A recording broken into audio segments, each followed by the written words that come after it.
বন্ধুগণ, আসন্ন লোকসভা নির্বাচনে শ্রীরামপুর লোকসভা কেন্দ্রে আইএসএফ মনোনীত প্রার্থী শাহরিয়ার মল্লিকের সমর্থনে আগামী 27 এপ্রিল শনিবার বাঁকড়া 2 নম্বর অঞ্চলে মল্লিকপাড়া ঈদগাহের পার্শ্ববর্তী মাঠে ঠিক সন্ধ্যা 6 ঘটিকার সময় এক বিশাল নির্বাচনী জনসভা। উক্ত জনসভায় প্রধান বক্তা হিসেবে উপস্থিত থাকবেন আইএসএফ চেয়ারম্যান তথা ভাঙড় বিধায়ক পীরজাদা নওশাদ সিদ্দিকী মহাশয়। এছাড়া উপস্থিত থাকবেন শ্রীরামপুর লোকসভা কেন্দ্রের প্রার্থী শাহরিয়ার মল্লিক মহাশয়।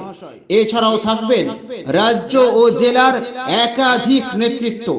উক্ত সভায় প্রত্যেক সচেতন নাগরিককে উপস্থিত থাকার জন্য অনুরোধ করা হচ্ছে।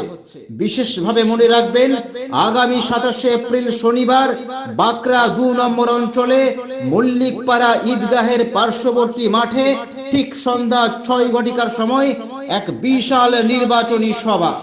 উক্ত সভায় প্রধান বক্তা হিসেবে উপস্থিত থাকবেন ভাঙড় বিধায়ক তথা আইএসএফ চেয়ারম্যান পীরজাদা নওশাদ সিদ্দিকী মহাশয়।